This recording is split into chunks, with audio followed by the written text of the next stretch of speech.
അടുത്ത പുസ്തകം നമ്മൾ പ്രകാശനം ചെയ്യാൻ പോകുന്നത് വെങ്കടേഷ് ബ്രദർ എഴുതിയ പുസ്തകമാണ്. അതിൻ്റെ പേര് ഞാൻ വായിച്ചപ്പോൾ ഇവിടെ പ്രിൻ്റ് ചെയ്ത പേപ്പറിൽ ഒരു ചെറിയ മിസ്റ്റേക്ക് ഉണ്ടായിരുന്നു. അത് ഞാൻ തിരുത്തി പറയാൻ ആഗ്രഹിക്കുന്നു. Who are the descendants of Ishmaelites എന്നാണ് പുസ്തകത്തിൻ്റെ പേര്. അപ്പോൾ ഇഷ്മാലൈറ്റ്സിൻ്റെ ഡിസെൻഡൻസ് ആരാണ്? ഞാൻ ഇസ്ലാം എന്നാണ് എഴുതി തന്നിരുന്നത്, എഴുതി ഇവിടെ പേപ്പറിൽ കിട്ടിയിരുന്നത്. നമ്മൾ ആ പുസ്തകം ഇപ്പോൾ പ്രകാശനം ചെയ്യാൻ വേണ്ടിയിട്ട്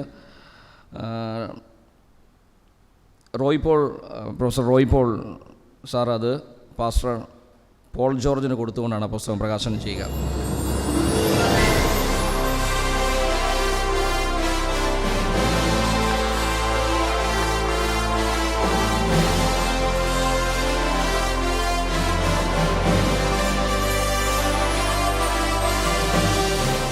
ஆண்டவர் மிளக ரட்சகருமாக இயேசு கிறிஸ்துவின் நாமத்தினாலே உங்களை நான் வாழ்த்துகிறேன். அற்புதமான இந்த கருத்தரங்களே உங்கள் அனைவரோடும் கூட இந்த புத்தக வெளியீட்டு விழாவிலும் உங்களோடு கலந்து கொள்வதிலே நான் மிகுந்த மகிழ்ச்சி அடைகிறேன். எல்லாரும் என்னை வித்தியாசமாக பார்க்குறீங்க அப்படின்னு தெரியும். നിങ്ങളെല്ലാം എന്നെ നോക്കുന്നത് അറിയുന്നുണ്ട്. എൻ്റെ തമിഴ് കുറച്ചും കൂടെ സാധാരണ തമിഴല്ല, കുറച്ച് സ്റ്റാൻഡേർഡ് തമിഴായിരിക്കും. കുറച്ച് നിങ്ങൾ മനസ്സിലാക്കുക എന്ന് പറഞ്ഞാൽ മലയാളം എൻ്റെ അത്ര ശരിയായിരിക്കത്തില്ല. അതുകൊണ്ടാണ്. கர்த்தருடைய பரிசுத்த நாமத்துக்கு மகிமை உண்டாகட்டும்.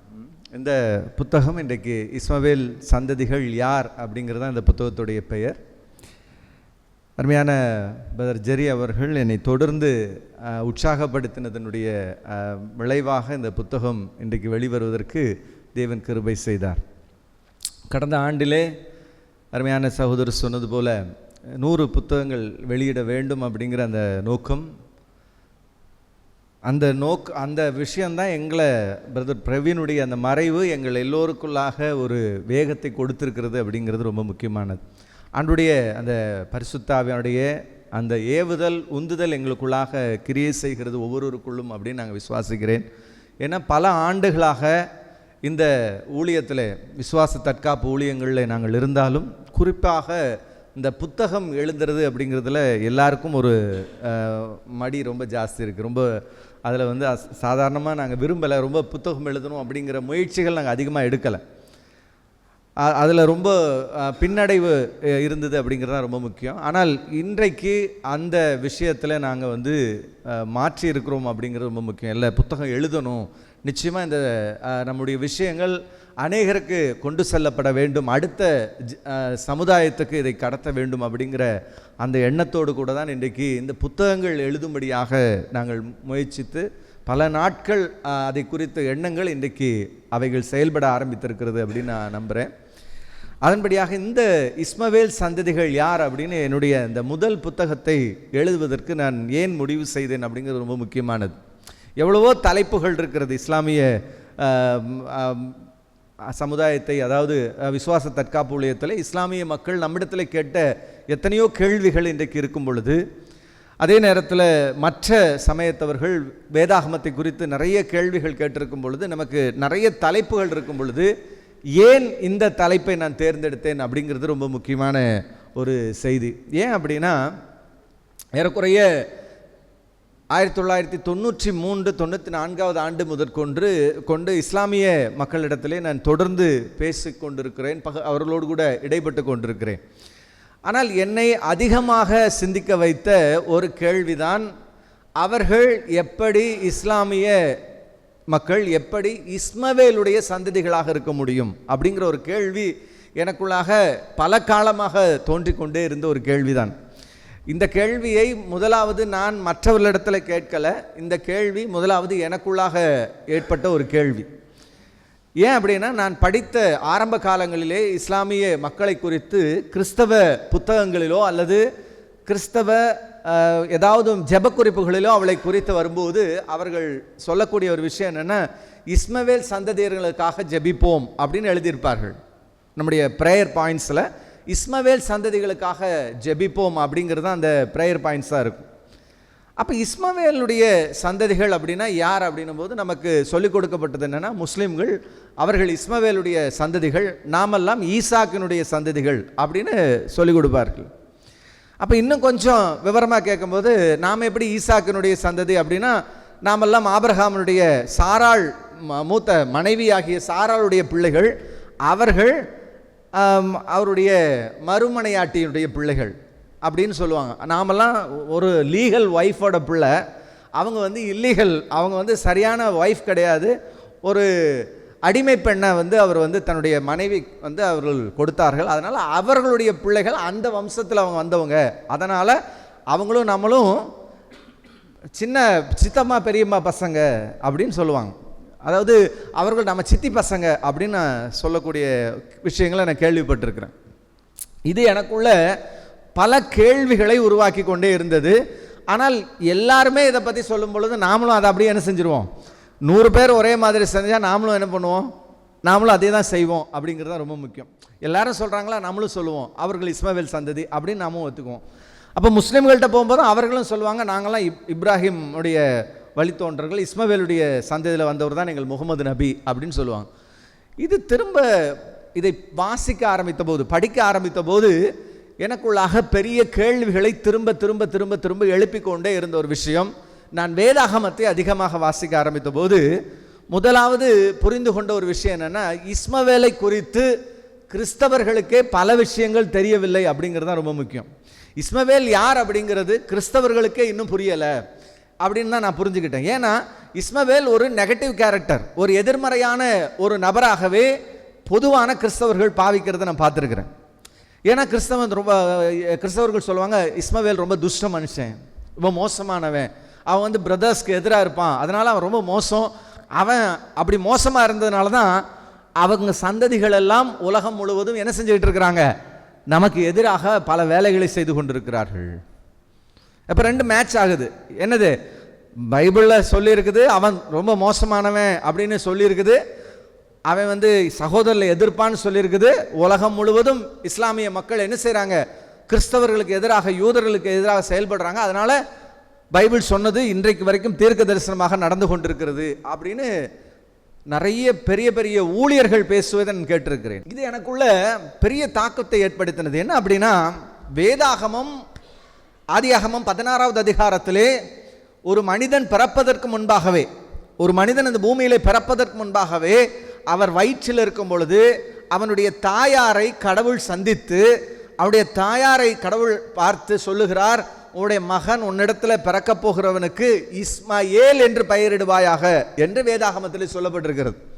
இஸ்மாயேல் என்கிற எபிரேய பெயருக்கு கர்த்தர் என்னை சந்தித்தார், என்னுடைய ஜெபத்தை கேட்டார், என் சத்தத்தை கேட்டார், எனக்கு பதில் சொன்னார் அப்படிங்கிறது தான் அர்த்தம். அப்ப ஏல் அப்படின்னா காட், நமக்கு தெரியும் எபிரேய பதத்துக்கு ஏல்னா காட். இஸ்மாயேல் அப்படிங்கிற எபிரேய பெயரை கொண்ட ஒரு நபர் பிறப்பதற்கு முன்பாக தாயின் கர்ப்பத்திலேயே கடவுளால் பெயரிட்டு அழைக்கப்பட்ட ஒரு மனிதன்.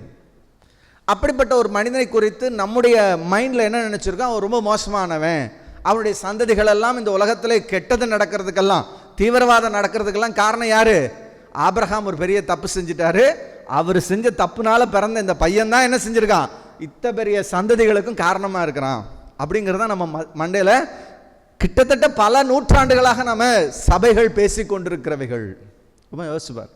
ஆனால் அதுக்கு எதிர்மறையா இன்றைக்கு வரைக்கும் நம்முடைய பாடல்களில் கூட எல்ரோயி அப்படின்னு ஒரு பெயரை பயன்படுத்துவோம்.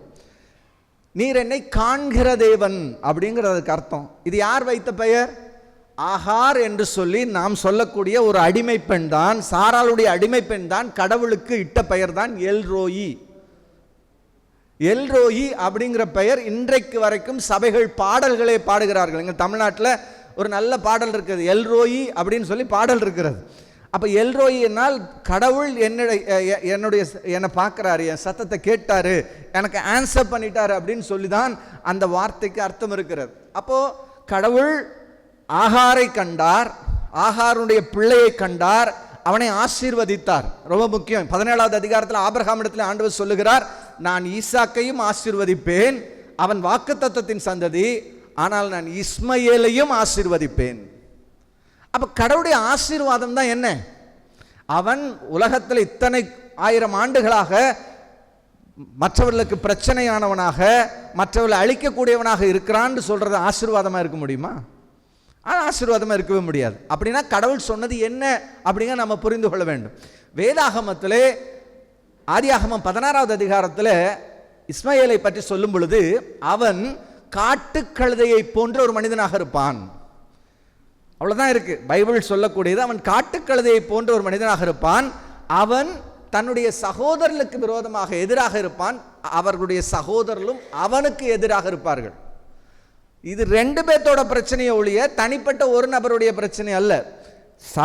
சகோதரர்களும் அவனுக்கு எதிராக இருப்பார்கள், அவனும் சகோதரர்களுக்கு எதிராக கூடியிருக்கக்கூடியவனாக இருப்பான். அப்போ காட்டுக்கழுதை அப்படின்னா பைபிள் என்ன சொல்லுது அப்படின்னா, யோபு புஸ்தகத்தில் வாசிக்கிறோம், காட்டுக்கழுதனுடைய சுபாவம் அது நகரத்தினுடைய இறைச்சலுக்கு தன்னை விலக்கி அது தன்னை தனிமைப்படுத்தி கொள்ளும் அப்படின்னு வேதாகம் சொல்லுகிறது. மற்றவர்களுக்கு அடங்கி போகிற ஒரு சுபாவம் அல்ல, அது தனியாக காட்டிலே வாழக்கூடிய, தன்னை தனித்து வைத்துக் கொள்ளக்கூடிய ஒரு சுபாவத்தை உடைய ஒரு நபராகத்தான் இஸ்மவேலை குறித்து வேதம் சொல்லுகிறது. அப்படியான அவன் கெட்டவன் அல்ல, அவன் தன்னை மற்றவர்களோடு இணைத்து கொள்ளாமல் தனித்து வாழக்கூடியவனாக அவனுடைய சமுதாயம் இருக்கும் அப்படிங்கிறதான் வேதம் தெளிவாக நமக்கு சொல்லுகிறது. அப்படின்னா அது வேதாகமத்தில் என்ன நடந்தது அப்படின்னு நீங்கள் வேதத்தை நல்லா வாசித்தீங்கன்னா, ஆதியாகமம் 21:21 நம்ம வாசிக்கிறோம், அங்கே அந்த பிள்ளை வளர்ந்து கொண்டிருந்தான், அவனோடு கூட கர்த்தர் இருந்தார், தேவன் அவனோடு கூட இருந்தார், இஸ்மயேலோடு கூட தேவன் இருந்தார் என்று வேதம் சொல்லுகிறது. அப்படியானால் அந்த பிள்ளையோடு கூட கடவுள் இருந்தார் அப்படிங்கிறத நம்ம தெரிந்து கொள்ளுகிறோம். அதே ஆதியாகமம் 25வது அதிகாரத்துக்கு போகும்போது, எந்த தகப்பன், ஆதியாகமம் 19-20 அதிகாரங்களில் நம்ம படிக்கும் பொழுது, ஒரு தகப்பன் கிட்டத்தட்ட 14 ஆண்டுகள் தனியாக சுதந்திரமாக, ஏறக்குறைய 13 ஆண்டுகள், 86 வயதிலே ஆபிரகாமுக்கு இருக்கும்போது இஸ்மயேல் பிறக்கிறார். ஆண்டவர் இஸ்மயேலுக்கும் அவரோடு கூட இருந்த மற்ற வேலைக்காரருக்கும் எல்லோருக்கும் விருத்த சேதனம் செய்யும்படியாக ஆண்டவர் கட்டளை கொடுக்கிறார் ஆபிரகாமிடத்திலே, உன்னுடைய மகன் இஸ்மயேலையும் உன்னுடைய வீட்டில் இருக்கிற அனைவருக்கும் நீ விருத்த சேதனம் செய்ய வேண்டும் என்று ஆண்டவர் கட்டளை கொடுக்கிறார். அதற்கு பிறகு 100 வயதிலே ஈசாக்கு பிறக்கிறார். கிட்டத்தட்ட 13 வருடங்கள் 14 வருடங்கள் ஒரு செல்வ சீமானாக இருந்த ஆபிரகாமுடைய ஒரே பிள்ளையாக வாழ்ந்தவர் தான் இஸ்மவேல் அப்படின்னு நம்ம சொல்றோம். அப்ப இந்த இஸ்மயேலை கிட்டத்தட்ட 13 ஆண்டுகள் ஆபிரகாம் செல்வ சீமானாக இருந்த ஆபிரகாம் ஒரே பிள்ளையாக அனைத்து விதமான சௌகரியங்களோடு சந்தோஷத்தோடு வளர்த்தின ஒரு பிள்ளைய திடீர்னு தன்னுடைய ஆகாருக்கும் சாராளுக்கும் ஏற்பட்ட பிரச்சனைனால, ஒருவேளை அந்த பிள்ளை 14 வயது இருக்கிற பிள்ளை சின்ன ஈசாக்கை ஏதாவது தொல்லை பண்ணியிருக்கலாம், நமக்கு தெரியாது. ஆனால் அவன் துன்பப்படுத்தி இருக்கிறான். உடனே சாராள் என்ன செய்கிறாங்க அப்படின்னா, இஸ்மயேலை நீங்க வெளியே அனுப்புங்க. என்னது? அவன் இந்த அடிமை பெண்ணுடைய மகன் என்னுடைய பிள்ளையோடு கூட சுதந்திரவாளியாக இருக்கக்கூடாது, அவனுக்கு புத்திர சுவிகாரம் கொடுக்கக்கூடாது, நீங்க அவனை வெளியே அனுப்புங்கன்னு சொன்ன உடனே ஆபிரகாம் கர்த்தரிடத்தில் கேட்கிறார். கர்த்தர் என்ன சொல்கிறார்? ஈசாக்கினிடத்தில் உன்னுடைய வாக்குத்தத்தத்தின் சந்ததி விளங்கும், அதனால் நீ என்ன செய்ய, இஸ்மயேலை சாராள் என்ன சொன்னார்களோ அதன்படி செய்யினார். வேற ஒன்றும் சொல்லலை, சாராள் என்ன சொன்னாங்களோ அதன்படி செய்ய. சாராள் என்ன சொன்னாங்க? அவனை அனுப்பிடு, அவனுக்கு எந்த புத்திர சுகாரம் கொடுக்கக்கூடாது. ஒன்றுமே பேசாம ஆபிரகாம் என்ன செய்கிறார்? ஆகாரையும் பிள்ளையும் கூப்பிட்டு சாதாரணமாக ஒன்றும் இல்லாமல் அவர்களை அனுப்பிவிட்டார். ஒண்ணுமே கொடுக்காம தான் வனாந்தரத்துக்கு அனுப்பினார். நல்லா யோசிச்சு பாருங்க, ஒரு தந்தை தன்னுடைய பிள்ளைக்கு எதுவுமே கொடுக்காம அனுப்பினா, அந்த பிள்ளை ஒருவேளை நல்லவனா இருந்தா கூட தன் தந்தையினுடைய தன் அப்பாவுடைய முகத்தில் அதுக்கப்புறம் முழிக்கவே மாட்டான். அம்மாவா இல்லையா? திரும்பி பார்க்கவே மாட்டான். ஏன்? என்னுடைய அம்மாவை என்னை அனாதையாக காட்டிலே அனுப்பிவிட்ட இந்த மனிதன் ஒரு நல்ல மனிதனே கிடையாது அப்படின்னு நினைப்பான். இதுக்கப்புறம் உனக்கு எனக்கு எந்த சம்பந்தமுமே இல்லைன்னு நினைப்பான். ஆனால் இஸ்மவேலை குறித்து வேதம் சொல்கிறது, ஆபிரகாம் மரித்தபோது அவனுடைய குமாரனாகி ஈசாக்கும் இஸ்மயேலும் அவனை மம்ரேயின் அந்த மக்பேலா குகையில் அவரை அடக்கம் பண்ணினார்கள். எப்ரோனில் இருக்கிற மக்பேலா குகையில் அடக்கம் பண்ணினார்கள். கொஞ்சம் சிந்திச்சு பாருங்க. எந்த மகன் அனாதையாக அனுப்பப்பட்டானோ, எந்த பிள்ளை ஒன்றும் கொடுக்கப்படாமல் அனுப்பப்பட்டானோ, அந்த பிள்ளை தன்னுடைய தகப்பன் இறந்த பொழுது அவருடைய தகப்பனுடைய அடக்கத்துக்கு வந்து தகப்பனை நல்லடக்கம் செய்வதற்கு தன்னுடைய சகோதரனோடு கூட இணைந்து நிற்கிறார். அப்போ இந்த பிள்ளையை பார்த்து நாம் என்ன சொல்கிறோம் அப்படின்னா, அவன் துஷ்ட மனுஷன், அவன் மோசமானவன், அவன் தீவிரவாதம் பண்ண அப்படின்னு நாம் ஒரு பிள்ளையை நாம் டெடிகேட் பண்ணுறோம். இல்லை, வேதம் அப்படி இஸ்மவேலை பற்றி சொல்லவில்லை. அதுதான் நம்ம முதல்ல புரிந்து கொண்ட ஒரு விஷயம். அதற்கு பிறகு ஆண்டு சொல்ல, அவனை ஆசீர்வதிப்பேன், அவனை நான் பெருக பண்ணுவேன் சொல்ல 12 ஜாதிகளாக இனங்களாக அவர்கள் பிரிந்தார்கள் என்பதை ஆதியாகமம் 12 நம்ம தொடர்ந்து வாசிக்கிறோம். அவனுடைய சந்ததிகள் மாறினது அப்படிங்கிறத பார்க்குறோம்.